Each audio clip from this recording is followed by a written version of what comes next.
Kemudian cukup banyak sunnah-sunnah Nabi SAW seperti menggunakan dan memaksimalkan waktu-waktu mustajab.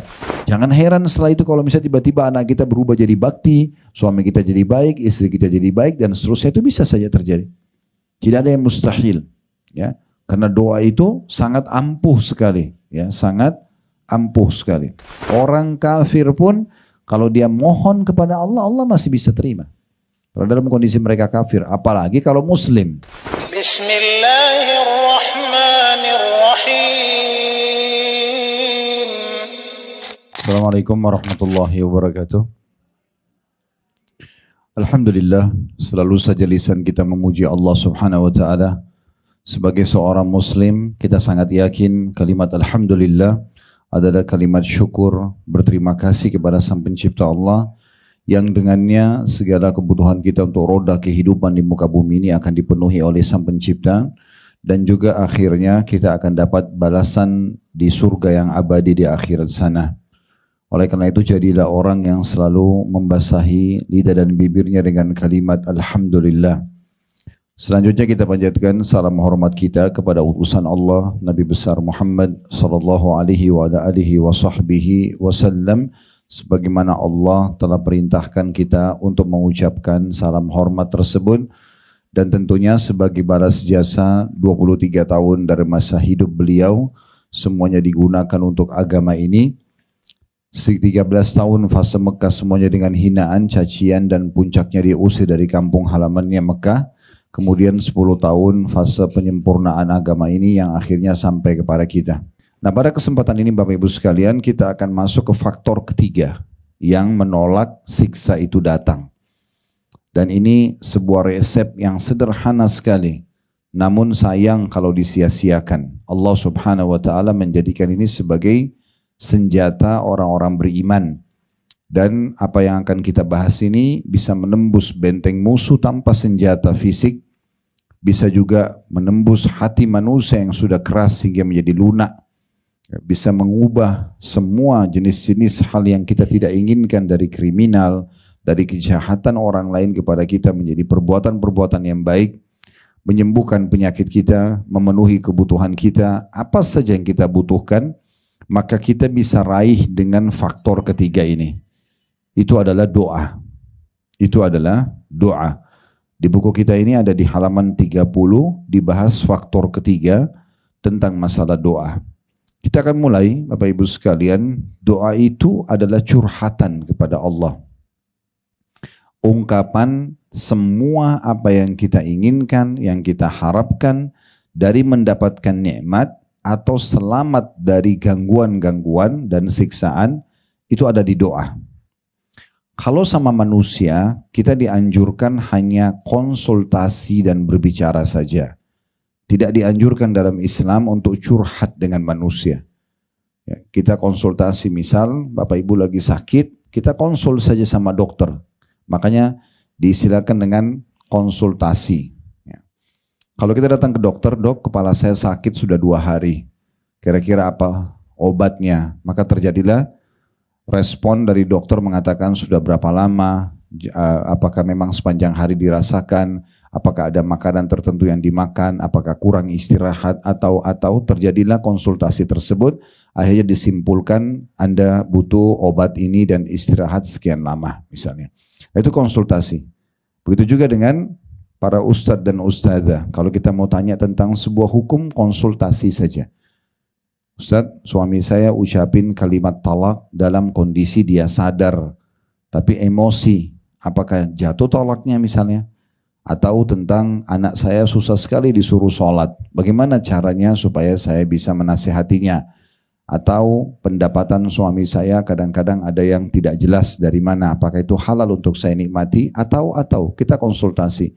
Tanya hukum, kemudian terima jawaban dari ustaz atau ustazahnya, selesai. Itu namanya konsultasi. Itu sama manusia begitu.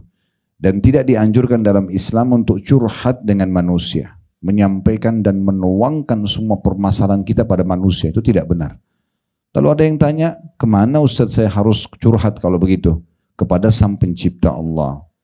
Harus semua curhatan kita hanya kepada satu sumber, yaitu Allah Subhanahu wa ta'ala saja. Karena kalau kita sedang mendapatkan nikmat, Yang ciptakan kita Allah, yang ciptakan nikmat itu Allah, yang bisa pertahankan hanya Allah.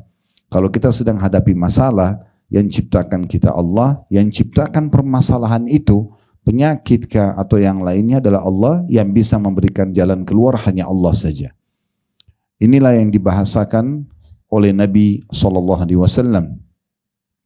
Kalau kalian minta kepada Allah, mintalah maksimal. Berlebihan dalam minta dan curhat kepada Allah, karena yang sedang kalian seru adalah Tuhan yang maha mulia.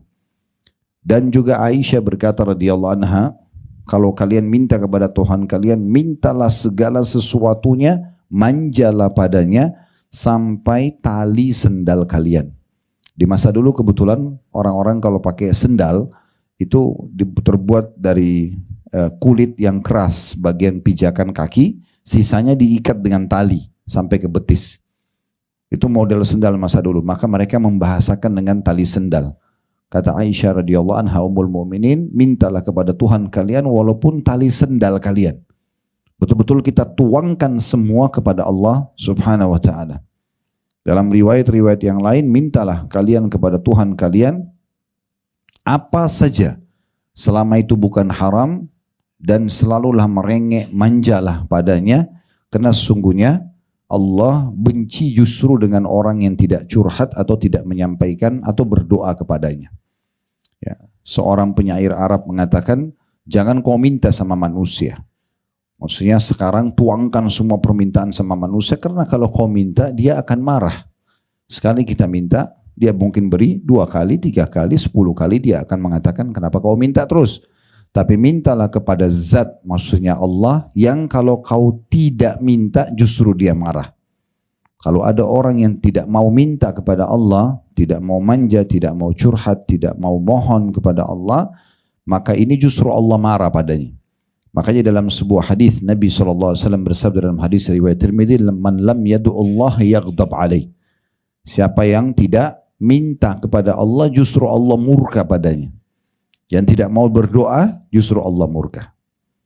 Poin penting juga dalam pembukaan kita, masalah doa ini Bapak Ibu sekalian, perlu digarisbawahi, berdoa itu dalam kondisi minta agar nikmat Allah dipertahankan, jauh lebih afdal, lebih besar pahalanya, dibandingkan kita sedang ada masalah lalu minta solusi. Maksudnya begini, kalau ibu lagi sehat, ibu lagi melimpah rezeki, ada harta, ada rumah, ada pasangan, ada anak, ada makanan, ada semuanya, badan juga sehat. Kadang-kadang orang di saat itu tidak mau berdoa. Kenapa? Karena mereka pikir semuanya sudah ada. Apa yang mau diminta? Fahami baik-baik, kita minta agar nikmat itu dipertahankan, minta agar kesehatan itu tetap bertahan, minta agar harta itu malah diberkahi, diberikan keberkahan tambahan, ya.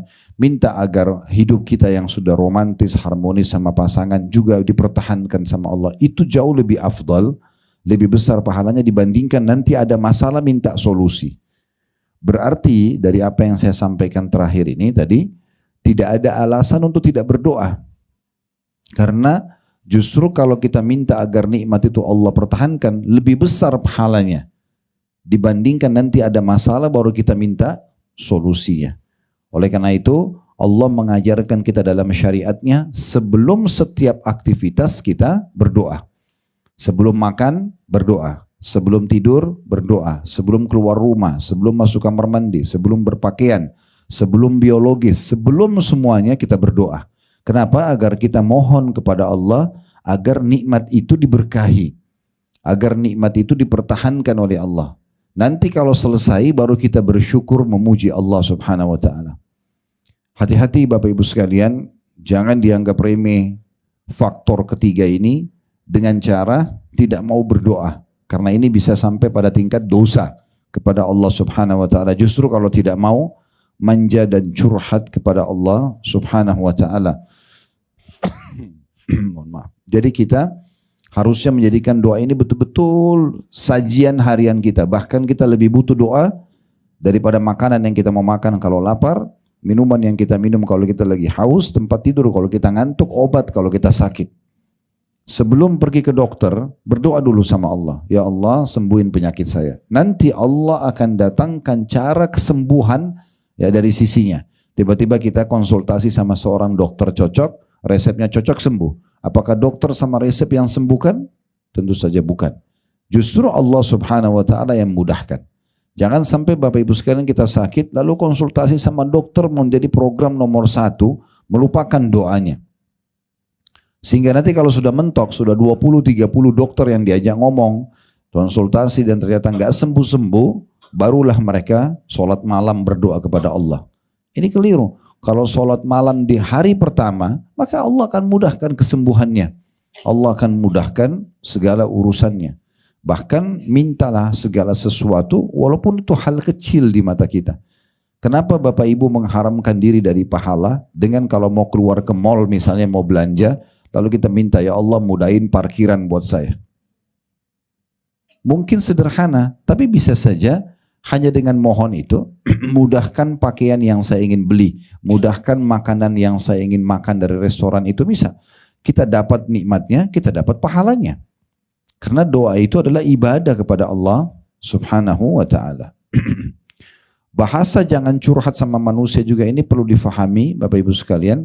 Kata sebagian ulama, kalau seandainya yang kita ajak ngomong ini, yang kita curhati, orang yang mencintai kita, seperti kedua orang tua kita misalnya, kita tuangkan nih kepada dia, saya masalah begini, saya masalah begitu. Sebenarnya kita sedang membuat mereka sedih. Sebenarnya kita sedang membuat mereka sedih. Berapa banyak anak-anak yang tidak menyadari masalah ini, mereka masuk ke bab durhaka dengan orang tua tanpa mereka sadari. Di saat ada masalah rumah tangganya, datang curhat, dia sampaikan ya kepada kedua orang tuanya, suami saya begini, istri saya begini, segala macam dituangkan, orang tuanya kepikiran. Mau nggak mau, karena mereka mencintai kita. Pada saat mereka kepikiran, dan ternyata si suami istri yang ribut tadi sudah baikan, mereka nggak datang menyampaikan ke orang tuanya lagi. Oh kami sudah baikan, mereka tiba-tiba sudah baikan sementara orang tuanya terus kepikiran.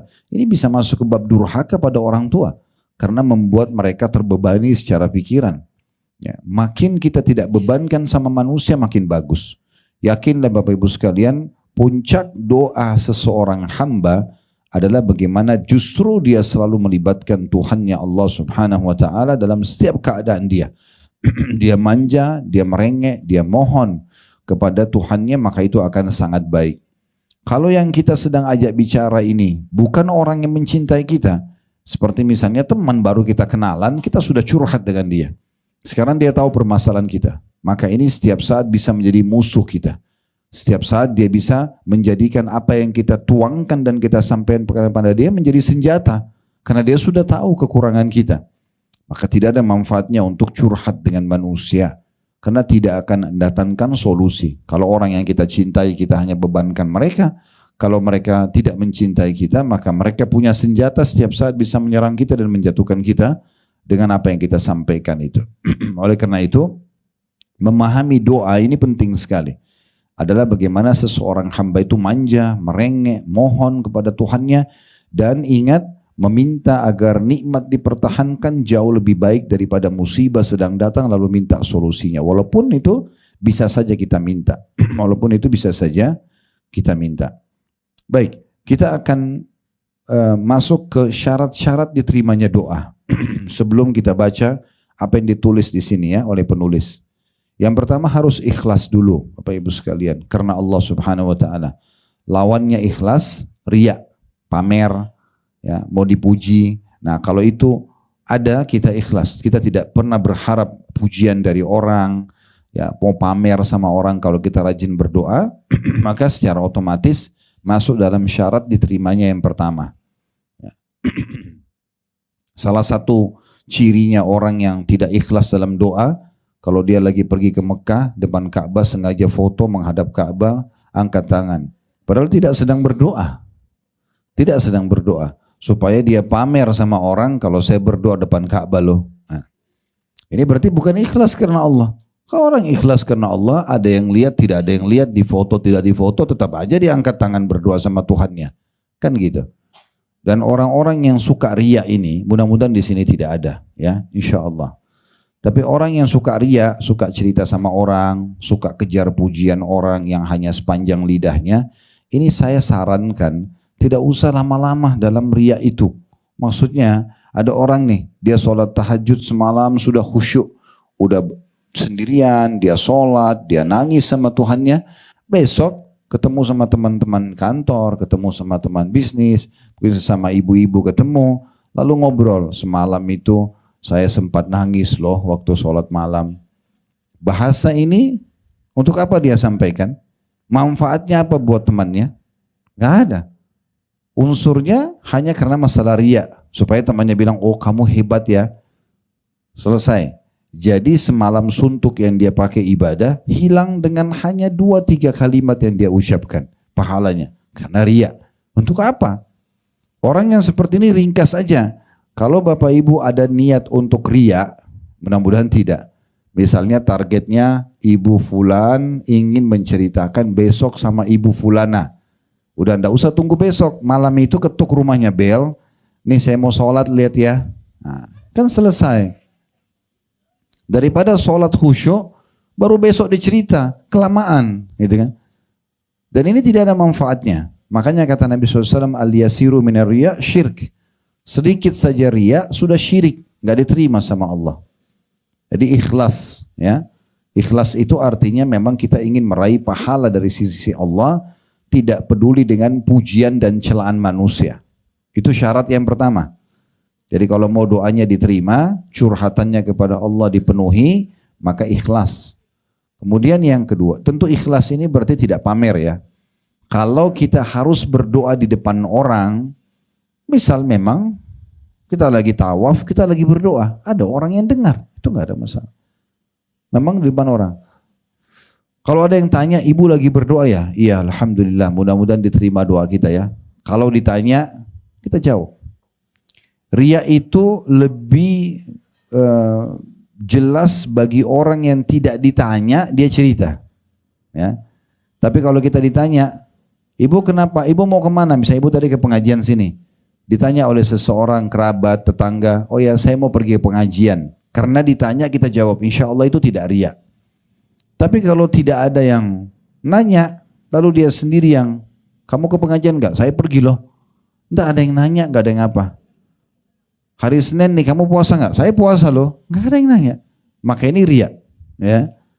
Jadi harus jauhi, karena riya itu betul-betul senjata pamungkas syaitan untuk membuat ibadah kita enggak diterima sama Allah. Makanya kata Nabi SAW dalam hadits Abu Daud, Inna Allah la yakbalu amalan illa makana khalisan liwajhi. Allah tidak akan terima amalan kecuali yang ikhlas karenanya. Itu yang pertama. Yang kedua, harus mengikuti contoh dari Nabi SAW. Ini syarat diterimanya yang kedua. Jadi maksudnya berdoalah sebagaimana Rasulullah SAW berdoa. Beliau pernah angkat tangan, beliau juga pernah tidak angkat tangan. Kemudian cukup banyak sunnah-sunnah Nabi SAW seperti menggunakan dan memaksimalkan waktu-waktu mustajab antara azan dan iqamah, waktu diterimanya doa. Kemudian pada saat hujan turun, sepertiga malam, lagi musafir, lagi puasa, doa muslim untuk muslim yang lainnya. Boleh kita bilang sama kedua orang tua kalau masih hidup, atau siapa saja yang kita kenal, tolong doain saya ya. Apakah dia mau umroh haji atau tidak. Tetap saja kita minta supaya doain, jangan lupa ya, sebutin saya juga dalam doa kamu ya. Itu semua dibolehkan. Ya, itu disunnahkan oleh Nabi SAW. Jadi kita mengikuti poin ini. Kemudian yang ketiga, setelah ikhlas dan mengikuti Nabi SAW, yang ketiga adalah tidak tergesa-gesa. Tidak tergesa-gesa, maksudnya tidak tergesa-gesa dalam mengucapkan doa itu, dan juga tidak tergesa-gesa menunggu jawabannya. Karena kata Nabi SAW, yustajabu li ahadikum malam ya'jal. Seseorang di antara kalian pasti diterima doanya selama dia tidak tergesa-gesa. Tergesa-gesa ada dua ya, dalam ucapan.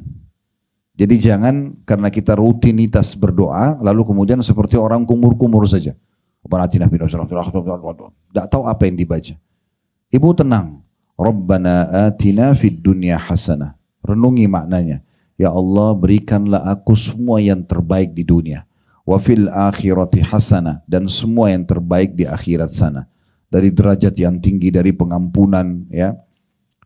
Kemudian waqina adzabannar, selamatkan kami dari api neraka. Wadkhilnal jannata ma'al abrar, masukkan kami ke dalam surga bersama orang-orang yang patuh. Ya Azizu ya Ghaffar, wahai Zat yang Maha Mulia dan Maha Pengampun, ya Rabbal Alamin, wahai Tuhan alam semesta. Atau dalam bahasa Indonesia. Ya, yang penting harus difahami di sini, kita tidak tergesa-gesa dalam mengucapkan dan juga tidak tergesa-gesa dalam menunggu jawabannya. Ya, jadi sabar aja. Seperti kita kalau lagi ngajuin sesuatu pada orang, minta dinaikin gajinya, minta apalah yang kita harapkan dari manusia, tentu saja kita sabar tunggu prosesnya. Maka ada proses yang Allah akan terima doa tersebut. Ya, dan Allah sudah ciptakan sebuah sistem Bapak Ibu sekalian yang kita tidak keluar dari sistem itu. Contoh kita lagi lapar minta, ya Allah hilangin lapar saya. Apakah langsung laparnya hilang? Jawabannya tidak. Sistem yang Allah buat adalah kita terfikir mau makan apa, lalu kita kunyah makanan itu, setelah itu diproses di usus, baru laparnya hilang. Kita capek, Allah buat kita ngantuk, tidur, setelah sekian jam tidur, prosesnya baru capek kita hilang. Kan begitu. Jadi ada prosesnya. Proses ini harus kita fahami, ya, sehingga kita tidak tergesa-gesa dalam mengucapkan ataupun menunggu jawabannya. Perlu Bapak Ibu garis bawahi, kalau Bapak Ibu berdoa dengan sepenuh hati kepada Allah, ya Allah mohon sembuhkan penyakitku ini karena tidak ada yang bisa menyembuhkan kecuali Engkau. Ya Allah lunasilah utang-utangku ini karena Engkau lah Zat yang memiliki seluruh kekayaan alam semesta ini. Misal dia puji Allah dengan puji-pujian yang sangat baik, maka kata Nabi Muhammad SAW, kalau Allah mendengar doa yang indah dari seorang hamba, Allah lambatkan jawabannya. Jadi misalnya hari ini diijabah, Allah biarkan 2-3 hari baru dikasih. Untuk apa?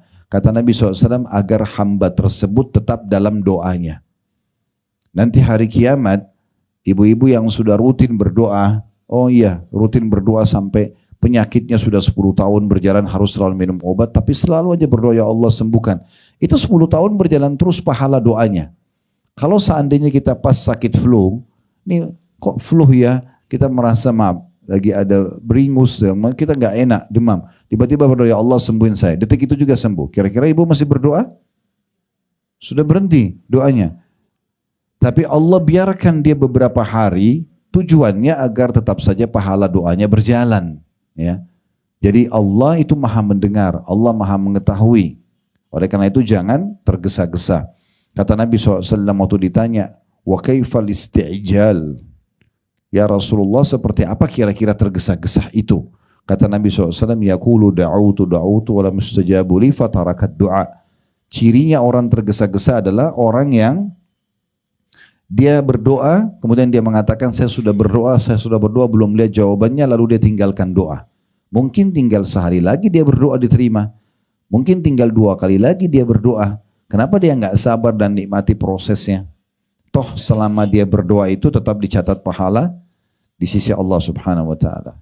Jadi tidak boleh tergesa-gesa. Ini 2 hal ya. Di poin ketiga, syarat ketiga, tidak tergesa-gesa dalam mengucapkan, kemudian juga tidak tergesa-gesa dalam menunggu jawabannya. Kata Nabi Muhammad SAW, tidak ada seorang muslim berdoa di muka bumi ini kecuali diijabah. Hanya melalui 3 proses. Salah satu dari 3 proses. Yang pertama diberikan langsung. Ya Allah sembuhin saya. Allah buat dia ketemu dokter yang cocok, konsultasi cocok, minum obat resep cocok, sembuh. Bisa Allah kasih kita. Ya Allah lunasin utang saya. Tiba-tiba ada yang datang memberikan dia uang atau dia dapat satu proyek atau apa, dia bisa membayar utangnya misalnya. Contoh. Yang kedua, bisa saja kata Nabi SAW dihilangkan keburukan yang akan menimpa dia. Jadi mesti ibu rutin baca nih setiap antara azan dan iqamah mau sholat misalnya Rabbana atina fid dunya hasanah wa fil akhirati hasanah wa qina adzabannar. Kita berdoa misalnya. Nah doa ini itu akan menjadi penyebab hilangnya musibah yang akan menimpa kita. Jadi doa itu tetap ada manfaatnya. Kemudian yang ketiga, yuddahar lahu yaumul qiyamah, akan disimpankan untuknya yang dia panen dalam bentuk pahala yang besar pada hari kiamat. Jadi nggak ada yang sia-sia ya, bisa dikasih langsung pada saat itu, atau dihilangkan musibah yang akan menimpa dia, atau disimpankan dalam bentuk pahala yang besar yang dia panen hari kiamat. Sampai dalam sebuah riwayat Bapak Ibu sekalian, itu kata Nabi SAW, nanti hari kiamat ada orang yang diberikan pahala bergunung-gunung. Banyak sekali. Sampai dia bingungnya karena dia tidak tahu ini amalan apa. Dia bilang sama para malaikat, ini amalan apa? Saya nggak pernah tahu saya berbuat amal sampai bisa mendatangkan pahala bergunung-gunung seperti ini. Kata para malaikat, ini adalah pahala doa-doa kalian yang kalian panjatkan di dunia yang belum kalian dapatkan balasannya di dunia. Saya ibu bilang, ya Allah sembuhin saya. Tapi ibu sampai meninggal tidak sembuh. Maka pahalanya kan jalan terus tuh. Nanti dalam bentuk pahala yang besar hari kiamat. Gitu kan. Nah nanti kata Nabi SAW, orang-orang yang dapat pahala bergunung-gunung ini berharap di saat itu agar semua doa yang mereka panjatkan selama di dunia tidak dikasih di dunia. Biar mereka panen dalam bentuk pahala yang besar pada hari kiamat. Jadi nggak ada doa sia-sia. Dikasih langsung atau dihilangkan musibah yang akan menimpa dia, atau Allah simpan yang dia dalam bentuk pahala yang dia panen nanti hari kiamat. Ini syarat yang ketiga ya, tidak tergesa-gesa. Syarat yang keempat, memulai doanya dengan memuji-muji Allah. Harus puji Allah dulu. Minimal sekali ibu bilang alhamdulillah, minimal. Ini dikaitkan dengan yang kelima sekaligus baca salawat kepada Nabi SAW. Ini wajib hukumnya. Minimal ibu bilang alhamdulillah wassalatu wassalamu ala rasulillah. Segala puji dan puja kehadirat Allah, juga salawat dan taslim kepada Nabi Muhammad SAW. Lalu baru ibu masuk ke doanya. Itu minimal. Makin banyak ibu puji Allah makin bagus. Misalnya ibu angkat tangan, alhamdulillah segala puji dan puja untuk Allah. Ya Allah, alhamdulillah atas nikmat umur yang Kau berikan. Alhamdulillah atas nikmat makanan. Alhamdulillah atas nikmat minuman, pakaian, pasangan hidup, anak-anak, pekerjaan, apalah semuanya, kesehatan. Kita puji-puji Allah dengan apa yang Allah berikan kepada kita. Setelah puji Allah, baca salawat kepada Nabi SAW, baru masuk ke doanya. Baru masuk ke doa. Kadang-kadang dalam doa-doa Nabi Muhammad SAW itu pujian beliau panjang sekali buat Allah. Terakhir doanya hanya minta agar Allah ampuni. Misalnya. Jadi ini hukumnya wajib. Mohon maaf. Jadi bukan pilihan ini ya. Untuk memuji Allah poin keempat. Dan yang kelima baca salawat kepada Nabi SAW. Kata Nabi Muhammad SAW, doa seseorang di antara kalian akan dihijab, tidak akan diterima sampai dia membaca salawat kepadaku sallallahu alaihi wasallam. Jadi kita harus membaca itu minimal tadi alhamdulillah wassalatu wassalamu ala rasulillah. Lalu kemudian setelah itu kita sampaikan apa yang kita inginkan, Jadi ini syarat-syarat mutlak dari diterimanya doa. Kemudian yang keenam, tidak boleh minta yang haram. Tidak boleh meminta yang haram. Minta dikasih harta oleh Allah tapi untuk judi, untuk zina, untuk apa, itu tidak boleh. Ya. Karena kata Nabi SAW, Inna Allah tayyibun la yakbalu illa tayyibah. Allah suci dan bersih, tidak terima kecuali yang suci dan bersih juga. Ya. Jadi minta yang baik-baik aja pada Allah. Ya. Minta yang baik-baik saja. Dan boleh tamak ya. Tamak ini bisa masukkan di poin ketujuh, tamak terhadap rahmat Allah. Itu salah satu syarat doa. Maksudnya tamak tadi itu yang saya kasih contoh. Ibu lagi sehat, ibu minta ya Allah tambahkan kesehatanku ini. Itu kan tamak namanya. Sudah dikasih masih minta, nggak apa-apa. Sama Allah boleh. Bahkan itu masuk dalam syarat doa. Boleh kita tamak dengan rahmat Allah Subhanahu wa ta'ala.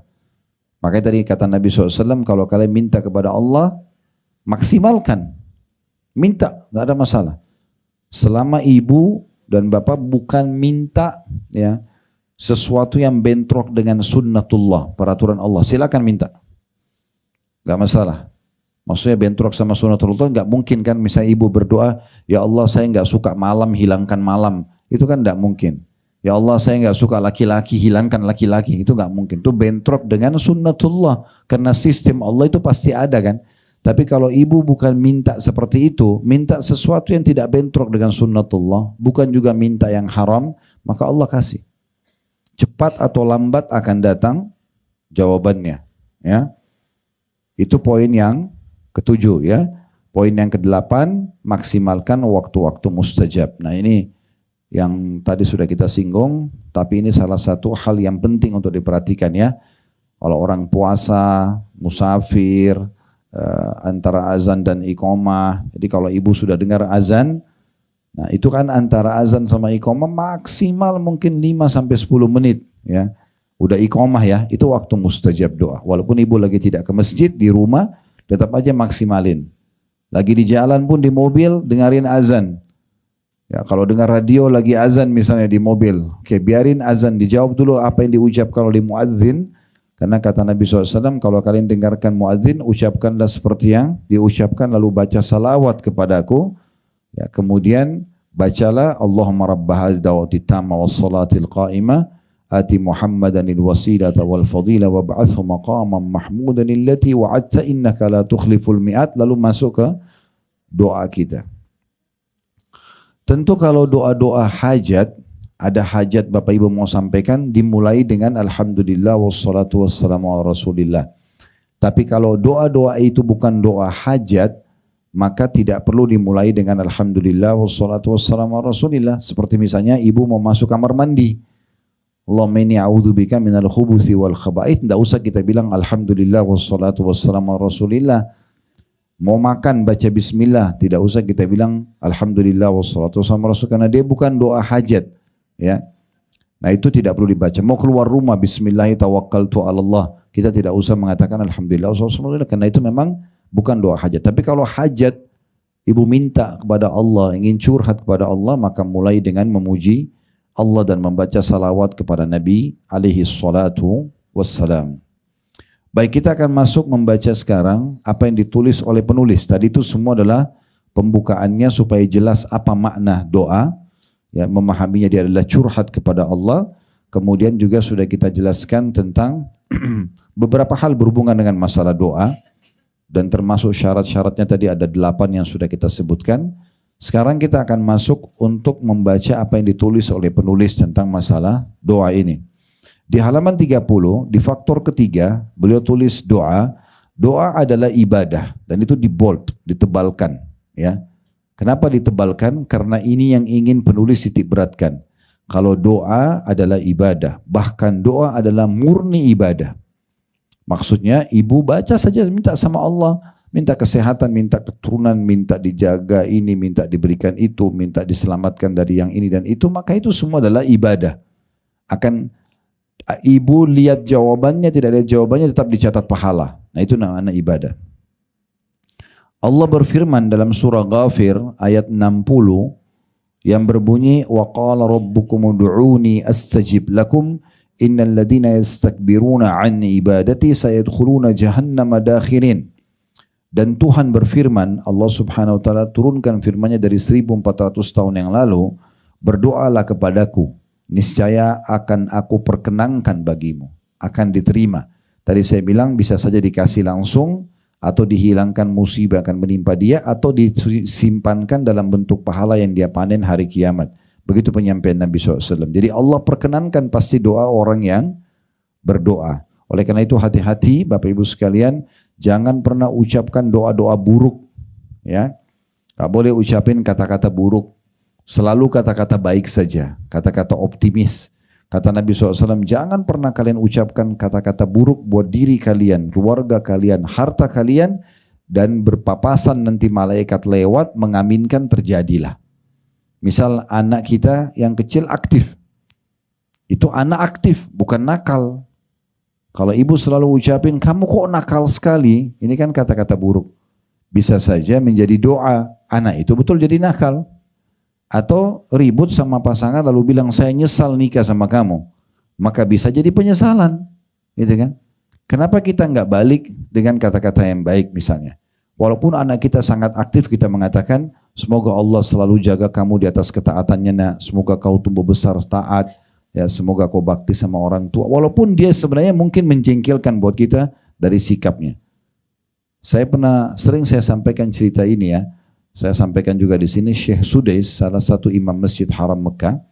Beliau kan imam kalau saya bisa bahasakan paling senior dan paling lama menjadi imam di Masjid Haram Mekah ini beliau. Belum ada orang mungkin ya yang sepengetahuan saya, sebatas ilmu saya, menjadi imam Masjid Haram itu yang selama Syekh Sudes ini. Dan orang semua suka suaranya. Sampai sekarang kalau di malam-malam ganjil, di malam 21, 23, 25, 27, 29 di akhir Ramadan, begitu juga pada saat imam-imam haram mengkhatam Al-Quran pas hari juz ke-30 selesai, itu pasti yang berdoa Syekh Sudes. Jadi memang suaranya bagus, doanya kelihatan seperti dia sedang sama Tuhannya berdoa. Mau jutaan orang ikut di belakangnya, dia kayak tidak peduli dengan mereka. Sehingga doanya itu menyentuh sekali. Satu waktu pernah diwawancarai Syekh Sudes ini, sama salah satu reporter di TV di Saudi, apa rahasianya? Kenapa Anda bisa menjadi imam haram? Dan sangat terkenal. Maka beliau mengatakan doa ibu saya. Terus si pembawa acara bilang, memang apa doa ibu Anda? Dia bilang, dulu saya waktu kecil, kalau saya sangat aktif, biasanya orang bilang nakal, ibu saya walaupun lagi jengkel, beliau selalu mengatakan, pergilah ke Masjid Haram, semoga kau jadi imam haram. Dalam kondisi anaknya aktif, yang biasa orang bilang nakal, dia nggak doain buruk. Dia masih mengatakan, pergilah ke Masjid Haram, semoga kau jadi imam haram. Jadi kita sejengkel apapun, ucapkan yang baik. Misal ada suami kita menjengkelkan, ya Allah berikan hidayah, ya Allah berikan ini, ya Allah itu dan ini. Kalau Allah terima doa kita, Allah ijabah doa kita dan dia berubah, semenjak dia berubah kita panen pahalanya. Karena kita salah satu penyebab orang itu jadi baik. Sekarang saya ingin kasih gambaran contoh realita di masyarakat kita. Kalau seandainya ada orang menjengkelkan banget, misal dia utang gak mau bayar, dia suka ganggu kita, ada dua pilihan doa. Yang mana kira-kira Bapak Ibu pilih?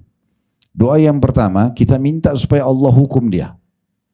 Misal kita jengkel, ya Allah butakan matanya, ya Allah patahkan kakinya. Bisa orang jengkel dia berdoa begitu? Bisa nggak? Bisa. Itu opsi pertama. Opsi kedua, ibu doain supaya dapat hidayah. Ya Allah mudah-mudahan dia bayar utangnya. Ya Allah mudah-mudahan dia berubah dari orang jahat menjadi orang baik. Lalu Allah ijabah. Kira-kira mana yang lebih bagus? Benar. Yang biasanya yang mana? Dari wajah-wajahnya kayaknya yang pertama ini. Ya. Kalau yang pertama itu hanya dendam saja. Ya Allah patahkan kakinya. Baik, Allah ijabah karena kita terzalimi, patah kakinya. Terus ibu dapat apa? Nggak dapat apa-apa. Cuma Allah terima. Kalau kita terzalimi diterima nggak doanya? Diterima. Tapi kalau kita doain dia binasa, dia celaka, oke diterima. Habis itu dapat apa? Nggak ada. Cuma dendam doang. Udah selesai Allah balasin. Udah habis itu nggak ada apa-apa.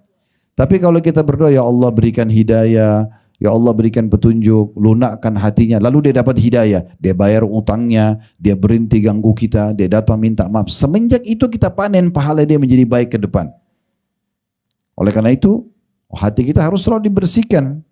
Ya, orang jahat pun itu selalu didoakan yang baik-baik saja supaya Allah kasih mereka petunjuk. Ini termasuk bagian daripada ayat yang sedang kita bahas. Jadi Allah perkenankan semua doa diijabah. Maka hati-hati jangan ucapkan kalimat-kalimat buruk. Ini saran saya saja. Bapak Ibu mulai hari ini jadikan rangkaian doanya begini. Ya Allah, aku memohon ampun kepadamu atas semua kata-kata buruk yang pernah aku ucapkan untuk diriku, keluargaku, dan hartaku. Kita berdoa begitu. Karena jangan sampai penyakit yang menimpa kita, ributnya rumah tangga yang terjadi, nakalnya anak-anak dan segala macam, mungkin kena lisan kita. Maka kita memohon ampun, ya Allah, aku memohon ampun kepadamu dari semua kata-kata buruk yang pernah aku ucapkan buat diriku, keluargaku, dan hartaku. Karena kalau itu betul penyebabnya, maka akan diangkat sama Allah. Ya. Jangan heran setelah itu kalau misalnya tiba-tiba anak kita berubah jadi bakti, suami kita jadi baik, istri kita jadi baik, dan seterusnya, itu bisa saja terjadi. Tidak ada yang mustahil. Ya. Karena doa itu sangat ampuh sekali. Ya, sangat ampuh sekali. Sesungguhnya kata Allah, orang-orang yang sombong maksudnya tidak mau berdoa. Tidak mau menyembahku, maksudnya berdoa akan masuk neraka jahanam dalam keadaan hina dan dina. Ya, di sini Berarti opsinya berdoa berpahala, kalau tidak mau berdoa berdosa. Ini kan luar biasa, berarti Allah memang mau kita manja, Allah mau kita mohon. Dan ingat, saya ulangi lagi, ini yang ketiga kali saya ulangi, memohon agar nikmat itu dipertahankan dan tamak dengan rahmat Allah bagian daripada doa itu sendiri. Jadi nggak usah tunggu sakit baru berdoa, enggak. Berdoa terus, setiap saat. Karena minta dipertahankan kesehatan jauh lebih afdal di sisi Allah SWT lebih besar dibandingkan sakit minta supaya dikasih kesembuhan. Jadi nggak ada alasan untuk tidak berdoa. Ya. Dan kata Nabi SAW, ini kalau saya tanya Bapak Ibu sekalian, mau nggak di saat kita lagi genting, lagi butuh, Allah ijabah doa kita? Mau nggak diijabah doanya? Kita lagi sakit, kita lagi ada masalah, diganggu orang, lalu kita dapat solusinya. Maka kata Nabi SAW, kenali Tuhanmu di saat kamu lapang, Dia akan mengenali kau di saat kamu sedang susah. Jadi kalau mau diijabah doanya di saat kita genting, justru di saat kita sehat, lagi nggak ada masalah, rajin berdoa. Nanti di situ akan dibantu oleh Allah. Nah seperti itu. Jangan nanti kita malah rajin beribadah di saat ada masalah saja. Orang yang seperti ini biasanya setelah selesai masalahnya, penyakitnya sembuh, utangnya lunas, sudah berhenti berdoa. Karena memang dia bukan jadikan doa itu sebagai ibadah. Kemudian beliau mengangkat penulis ini di halaman 31 setelah firman Allah SWT surah Ghafir ayat 60 adalah sabda Rasulullah SAW, ad-du'a'u huwal ibadah. Ketahuilah doa itu adalah ibadah. Artinya kita lihat jawabannya, tidak lihat jawabannya, tetap akan panen pahala pada hari kiamat nanti. Selain memang sangat dekat dengan ijabah, bisa Allah kasih. Jadi kata penulis, doa adalah ibadah karena Allah Azza wa Jal. Azza wa Jal maksudnya sifat-sifat Allah ya, makanya dimiringkan. Azza wa Jal maksudnya mulia dan maha tinggi. Sebab ketika hamba mengangkat kedua tangannya kepada Robnya, maka ia mengetahui bahwa tidak ada yang kuasa menghilangkan mudarat dan kesusahan yang menimpanya kecuali Dia. D-nya besar, kata ganti Allah. Dan tidak ada seorang pun yang mampu merubah keadaannya dari kesusahan menjadi kesenangan kecuali Allah. Tadi saya bilang, kita kalau sehat, lagi banyak nikmat yang ciptakan kita Allah, yang ciptakan nikmat Allah, yang bisa pertahankan hanya Allah. Kita kalau lagi ada musibah, masalah, maka yang ciptakan kita Allah, yang ciptakan musibah itu Allah, yang bisa memberikan jalan keluar hanya Allah. Maka beruntunglah hamba yang faham tentang poin ini. Kemudian dikatakan, dan tidak ada seorang pun yang mampu merubah keadaan dari kesusahan menjadi kesenangan kecuali Allah. Dengan demikian, doa adalah ketundukan di hadapan Sang Pencipta dan munajat kepada Allah. Doa adalah seruan dari hamba kepada Robnya, curhatannya kepada Tuhannya, agar memberikan inayah kepadanya, maksudnya pertolongan. Ia memohon pertolongan kepadanya, N-nya besar kata ganti Allah, kepadanya ya, dan memohon pertolongan dan taufik darinya. Hakikat doa adalah menampakkan kebutuhan kepada Allah Ta'ala dan berlepas diri dari daya dan kekuatan. Betul-betul kita justru tidak menunjukkan kemampuan kita, tapi kita curhat kepada Allah, minta agar Allah yang mudahkan. Minta agar Allah yang mudahkan. Ya. Sebagian salafus saleh, ya, sebagian ulama-ulama orang-orang saleh sebelum kita itu saking manjanya sama Allah, sampai mau makan aja, mereka masih mohon kepada Allah, ya Allah mudahkan makanan ini untuk saya nikmati. Ya. Jadikan berkah buat saya, gitu kan. Jangan hilangkan nikmat ini tapi tambahkan. Padahal mau makan. Orang kan bisa sebenarnya tinggal baca bismillah, masuk dengan tangan kanan, selesai. Tapi mereka tunggangi lagi itu untuk menjadi sumber doa mereka. Jadi selalu berdoa. Doa adalah tanda peribadatan. Karena itu Nabi SAW mengatakan doa adalah ibadah. Merasa butuh mengandung pujian kepada Allah Ta'ala dan menisbatkan kemurahan kepadanya. Ada yang mengatakan doa adalah kunci kebutuhan itu sendiri. Ya, ada satu ulama di Mekah dulu, tabi'in, namanya Sufyan Ats-Tsauri. Kalau Bapak Ibu searching di Google Sufyan Ats-Tsauri, banyak sekali kisah beliau karena ini orang soleh banget. Tapi salah satu julukan beliau adalah Sajjad. Sajjad itu orang yang suka sekali kalau sujud. Ya, dia kalau sujud kepada Allah tidak angkat kepalanya kecuali semua sudah dituangkan kepada Allah. ciri khasnya dia. Ya, sampai dahinya hitam. Dia kena selalu sujud. Kalau dia sujud dia tidak angkat kepalanya. Sampai salah satu temannya pernah menceritakan, saya pernah tawaf di Ka'bah karena mereka tinggal di Mekah. Saya pernah tawaf di Ka'bah sementara Sufyan ats-Tsauri sedang sujud di sujud pertama di rakaat pertama. Kemudian saya tawaf 1, 2, 3 sampai 7 kali tawaf. Itu Sufyan ats-Tsauri masih di sujud pertama di rakaat pertama. Dia belum angkat kepalanya. Dia tuangkan semua hajatnya kepada Tuhannya.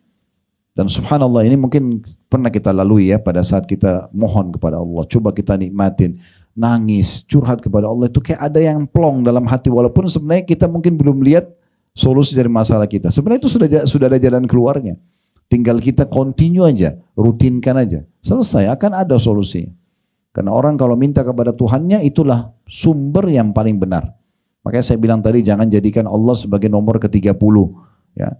Dokter terus, setelah itu mentok baru sholat tahajud, baru berdoa. Ini sayang banget. Kenapa enggak dari awal sholat malamnya? Nanti Allah akan mudahkan urusannya selesai. Selanjutnya kata penulis, doa itu memiliki keistimewaan. Di antaranya bahwa doa adalah ibadah. Artinya dicatat pahala di sisi Allah. Keikhlasan. Tadi karena syaratnya harus ikhlas. Puji-pujian. Memuji Tuhan Allah. Karena tadi syaratnya juga harus memuji Allah. Syukur. Kita bersyukur, berterima kasih pada Allah dan mohon pertolongan kalau lagi ada masalah. Allah telah menjelaskan bahwa seandainya bukan karena doa, niscaya beberapa kaum telah dibinasakan. Tetapi Allah subhanahu wa ta'ala menyelamatkan mereka disebabkan karena doa mereka. Jadi sebagian tokoh-tokoh Mekah, Bapak Ibu sekalian tokoh Quraisy dulu, mereka sebenarnya kufur kepada Allah. Tetapi karena mereka yakin Ka'bah itu rumahnya Allah, mereka juga kalau tawaf masih minta sama Allah. Ya, minta sama Allah agar dimaafkan kesalahannya, agar diberikan keturunannya. Tapi mereka syirik. Mereka masih datangkan patung-patung sebagai sekutunya Allah. Maka karena itu mereka dianggap kufur. Tapi karena mereka masih berdoa, maka doa itu yang membuat bisa menahan siksa Allah maksimal datang kepada mereka. Padahal mereka dalam kondisi kafir. Apalagi kalau dasarnya kita Muslim.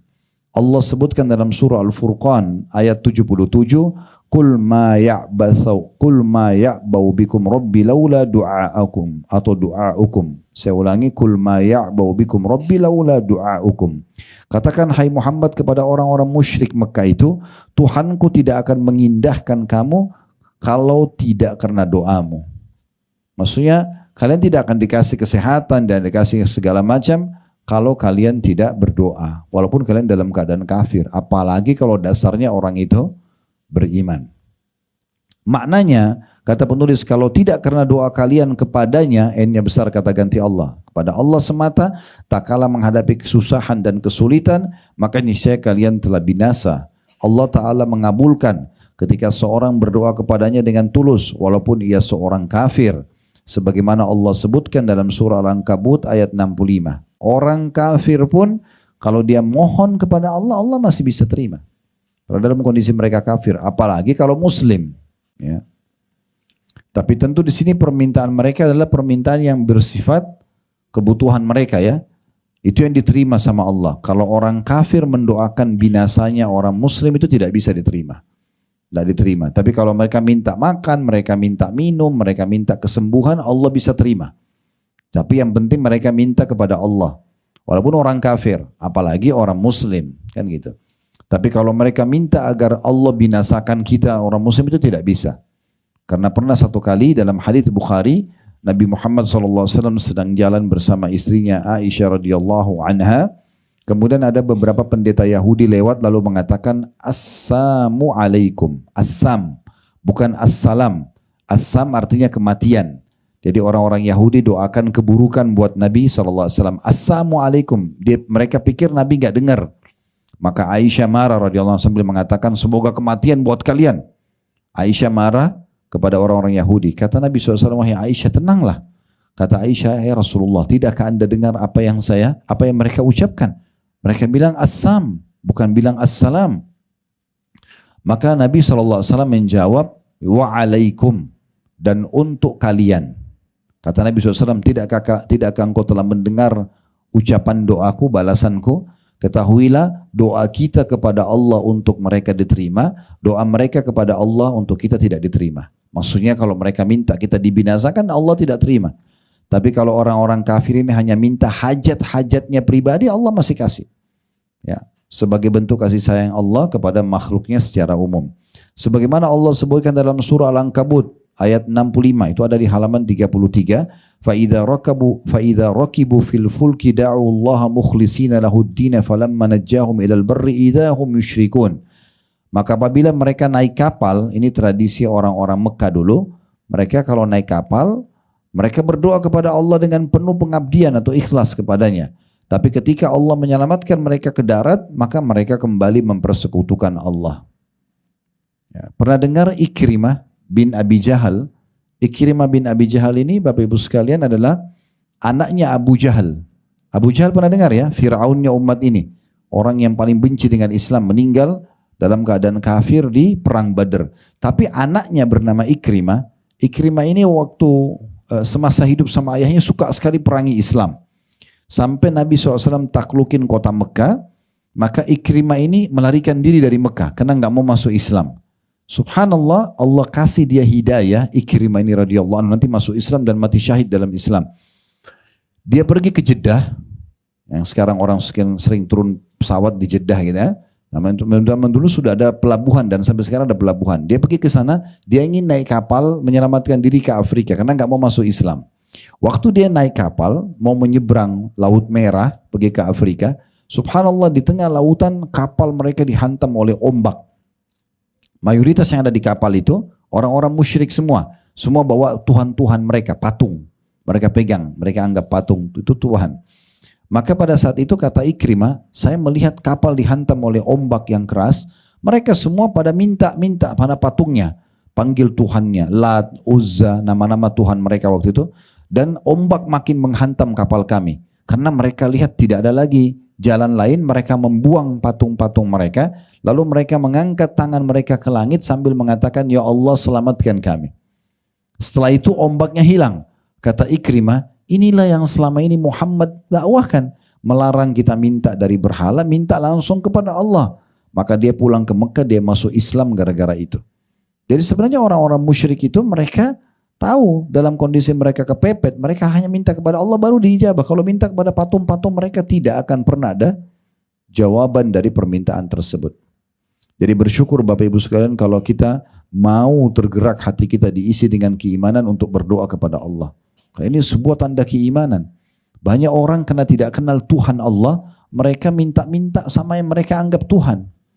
Ya, ini sering saya sampaikan juga di pengajian, saya ingatkan juga di sini. Saya pernah lihat cuplikan salah satu anak muda Saudi, dia YouTuber, dia buat channel khusus untuk mencari sesembahan atau tempat-tempat yang disembah selain Allah. Dia pergi ke India, itu ada satu kuil dikenal dengan kuil tikus. Ya, di situ orang-orang menyembah tikus. Itu sangat unik. Saya lihat cuplikannya sampai akhir tuh luar biasa. Bahkan berbayar masuk ke situ. Tikus banyak sekali. Dan mereka datang bawa susu, bawa makanan buat tikus-tikus itu. Lalu setiap tikus lewat mereka berdoa. Ya kata dia, Maha Suci Allah yang telah memberikan kita petunjuk supaya kita tahu siapa Tuhan kita dan bagaimana beribadah kepadanya. Tikus, ya, bahkan dalam Islam dianjurkan tikus itu untuk dibunuh, gitu kan? Dibolehkan untuk dibunuh. Salah satu hewan boleh dibunuh adalah selain ular, tikus, burung gagak, ya burung raja wali, kemudian kalajengking, cecak, itu kan? Nah itu semua masuk dalam masalah ini. Tapi mereka sembah karena mereka tidak punya panduan. Kita syukur punya panduan, diperkenalkan dan dimanjakan sebagai seorang muslim. Ada Tuhan kalian namanya Allah. Allah itu Esa loh, pencipta alam semesta. Ini kitabnya turun Al-Quran tinggal ikuti. Ini adalah utusannya Nabi Muhammad SAW, punya sunnah-sunnah tinggal diikuti. Selesai kalian akan selamat. Kan sederhananya begitu. Selanjutnya kata penulis setelah menukil surah Al-Ankabut ayat 65, Allah Ta'ala mengabulkan doa mereka, maksudnya orang-orang kafir itu, pada saat mereka minta diselamatkan dari hantaman kapal di lautan. Ketika mereka berdoa kepadanya, N-nya besar kata ganti Allah, dikala kesusahan. Barang siapa ikhlas karena Allah dalam berdoa kepadanya, maka dia Allah mengabulkan doanya, terutama pada saat kesusahan dan kesulitan. Tapi orang kafir mendapatkan manfaat dari doanya kepada Rabbnya di dunia saja. Adapun orang mukmin maka ia mendapatkan manfaat dari doanya di dunia dan juga akan diberi pahala di akhirat. Nah, itu bedanya antara kita sama orang kafir. Orang kafir hanya sebatas di dunia. Kalau kita di dunia dikasih, di akhirat juga akan dapat balasannya. Juga dia akan bertambah dekat dari Allah dan dicintainya. Maksudnya dengan doa dia akan makin dekat dengan Tuhannya Allah. Sungguh Allah subhanahu wa ta'ala meminta kepada para hambanya supaya berdoa kepadanya agar dia Allah menghilangkan kesusahan yang menimpa mereka. Sebagaimana Allah jelaskan dalam surah Ghafir ayat 60. Tadi yang kita bacakan ini penulis ulangi lagi ya. Wa qala rabbukum ud'uni astajib lakum innal ladzina yastakbiruna an ibadati sayadkhuluna jahannama dakhirin. Dan Tuhanmu berfirman, hai Muhammad, berdoalah kepadaku, niscaya akan aku perkenankan bagimu. Sesungguhnya orang-orang yang sombong, tidak mau berdoa, tidak mau curhat kepada Allah, tidak mau menyembahku atau berdoa kepadaku akan masuk neraka jahanam dalam keadaan hina dina.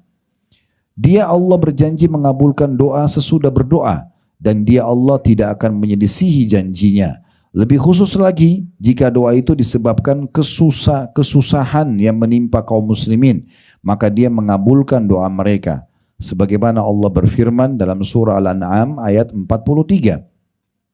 Falaula idh ja'ahum ba'suna tadarra'u walakin qasat qulubuhum.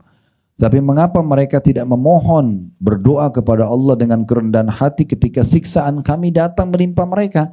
Sakit, masalah-masalah yang sedang dihadapi. Kenapa justru tidak minta doa pada saat itu? Sementara Allah janji akan diijabah. Bahkan hati mereka telah menjadi keras. Kalau orang-orang kafir mereka ada masalah larinya ke diskotik, larinya ke bar, larinya ke mabuk, ya sudah begitu. Kalau kita tidak seperti itu, ya. Dan jalan pintasnya tujuan kita belajar hari ini, dahulukan doa dulu baru ikhtiar yang lain. Dahulukan doa dulu baru ikhtiar yang lain. Sebelum berobat, sebelum konsultasi dokter, sebelum mulai ikhtiar apapun, doa dulu. Minta agar Allah berikan jalan yang terbaik, pilihan yang terbaik gitu ya.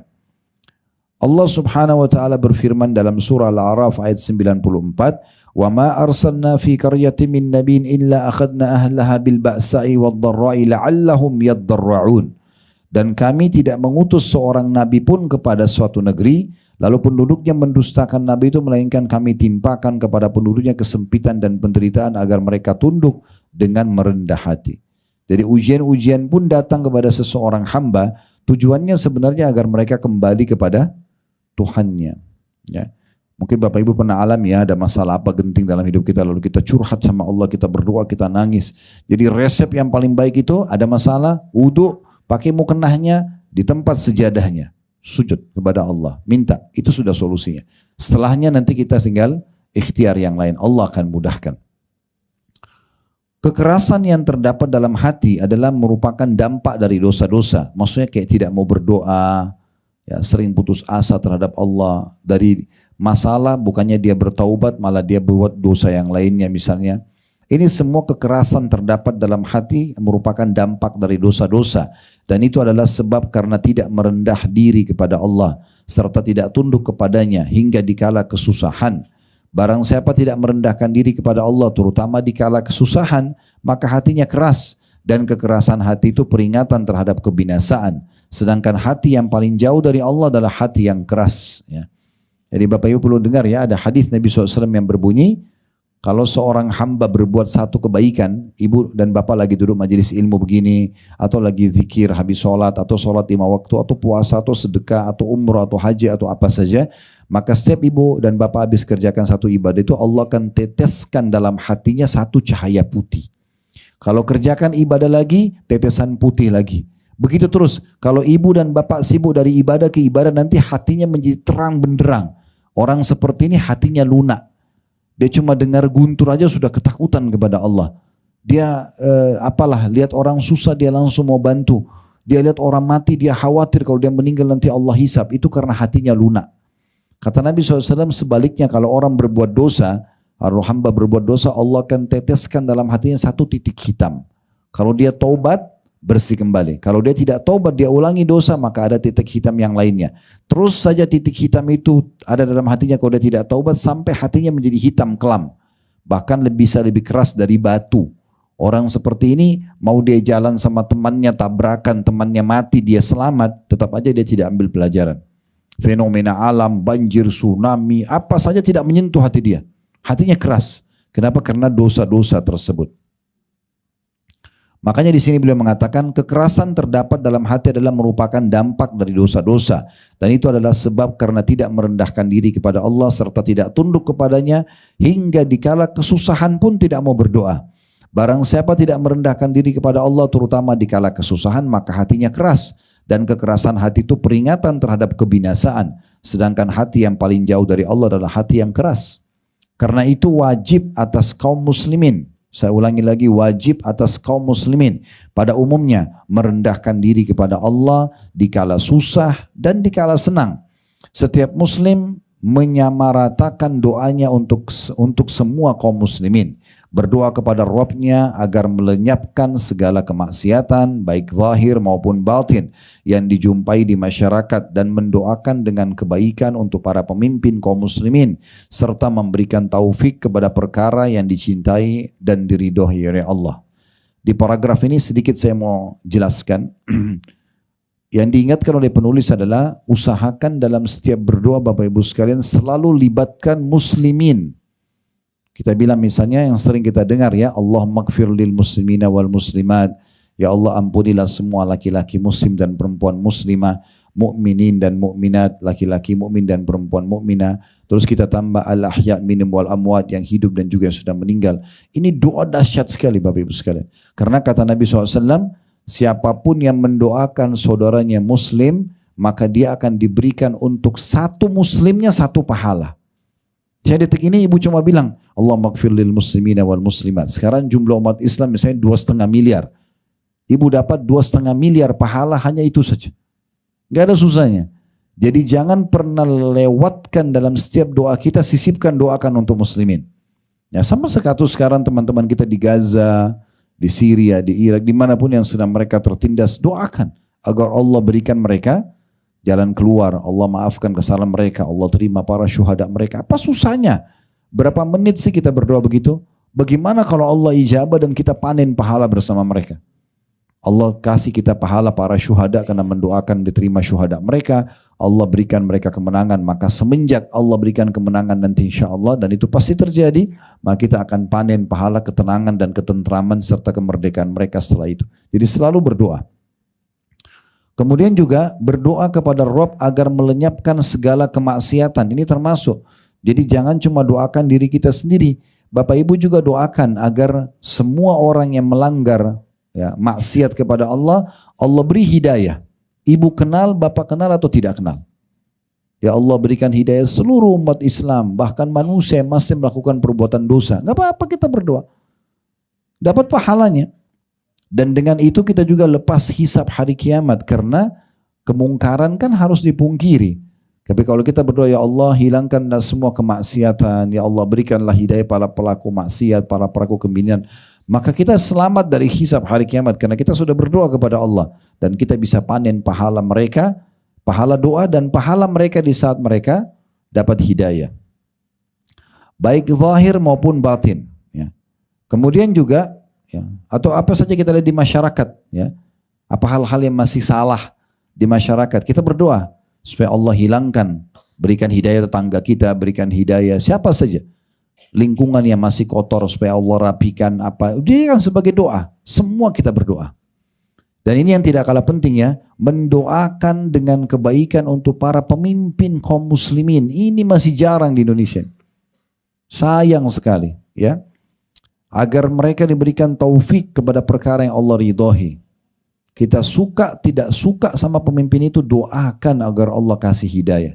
Perhatikan kata Umar radhiyallahu anhu, kalau seandainya saya punya satu doa mustajab, pasti doa saya diterima, saya akan doakan untuk pemimpin agar dapat hidayah.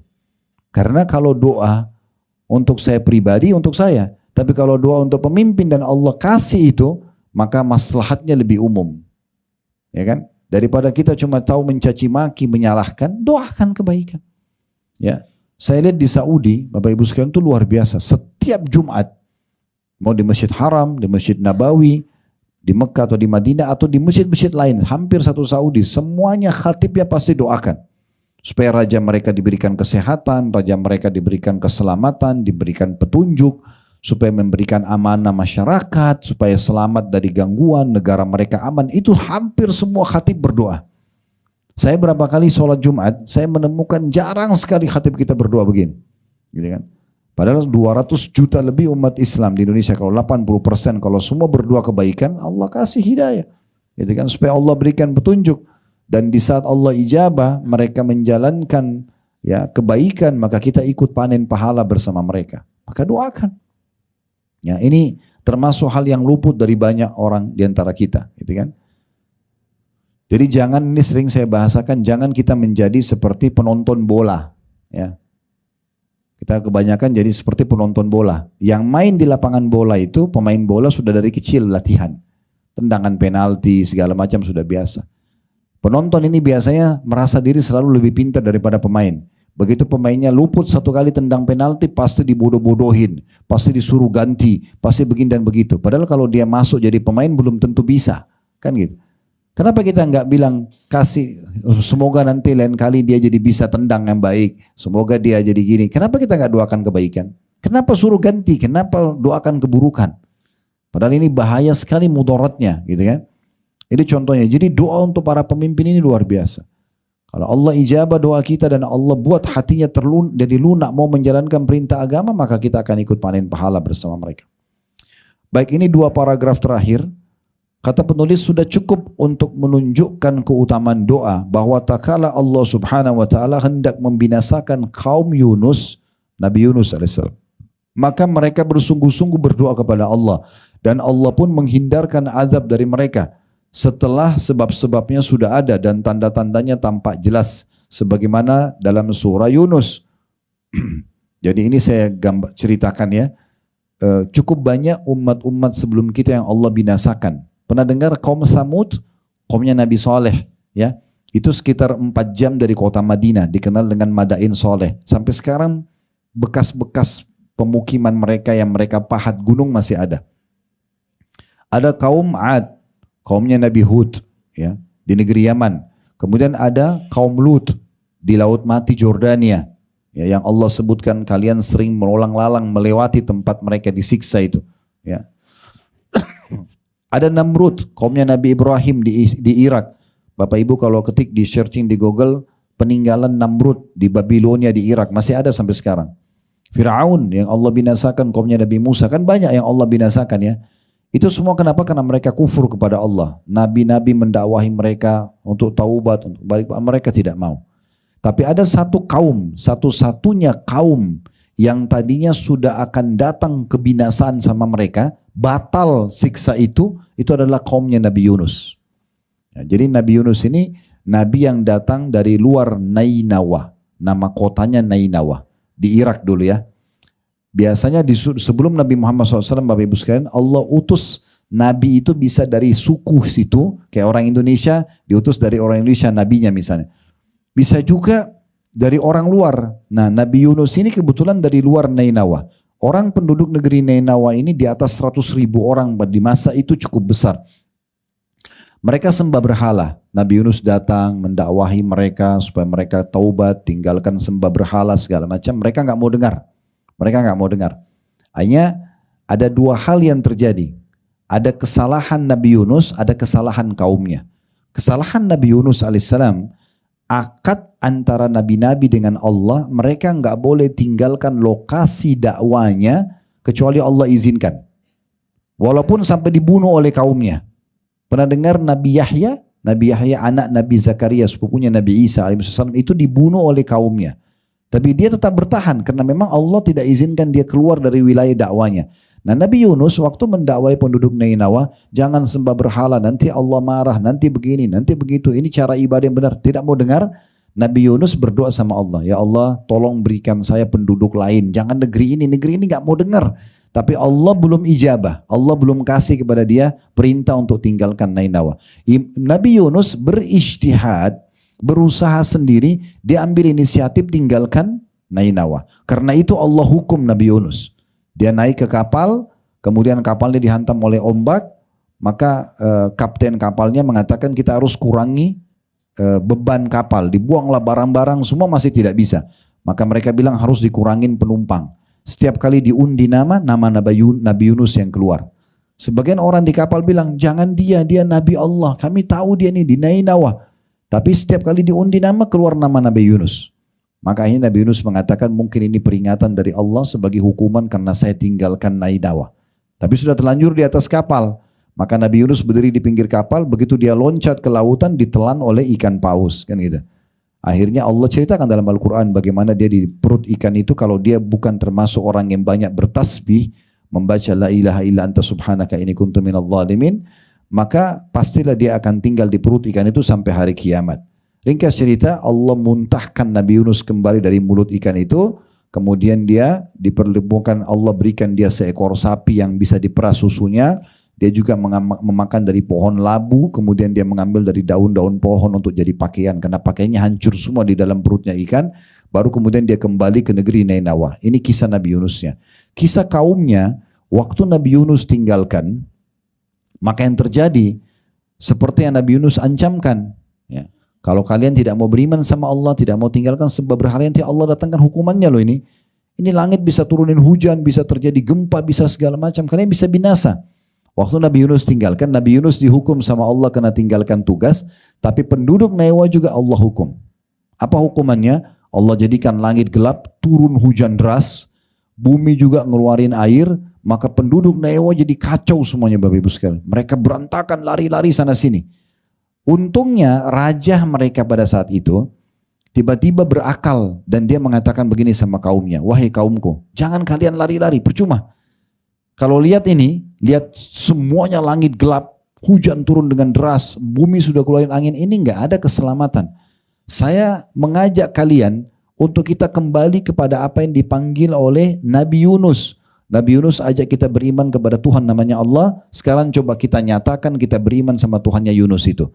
Kita nyatakan kita taubat dan kita segera mau menerima agama nabinya. Maka serentak waktu itu semua yang lagi lari-lari itu kumpul semuanya sujud kepada Allah, mengatakan ya Allah kami beriman kepadamu. Terjadi keajaiban luar biasa. Langit yang gelap jadi terang, kemudian air semua nyurut kembali masuk ke bumi, akhirnya mereka tidak jadi dibinasakan. Satu-satunya kaum yang sempat selamat dari siksa Allah yang sudah datang itu kaumnya Nabi Yunus. Allah kekalkan dalam surah Yunus dalam Al-Quran, ya. Ini yang dikatakan oleh penulis di sini. Sebenarnya sudah cukup, kata beliau, dahsyatnya doa adalah selamatnya kaumnya Nabi Yunus karena mereka berdoa dan menyatakan beriman sama Allah, Allah selamatkan dari siksa. Kemudian beliau mengangkat sabda Nabi SAW, la yaruddul qada'a illa du'a. Tidak ada yang dapat menolak qada kecuali doa. Maksudnya doa itu sangat dahsyat, ya. Sampai keputusan, ya, qada pun itu bisa saja berubah dengan doa yang kita panjatkan kepada Allah Subhanahu wa taala, kayak musibah yang akan menimpa kita jadi nggak jadi menimpa misalnya, ya.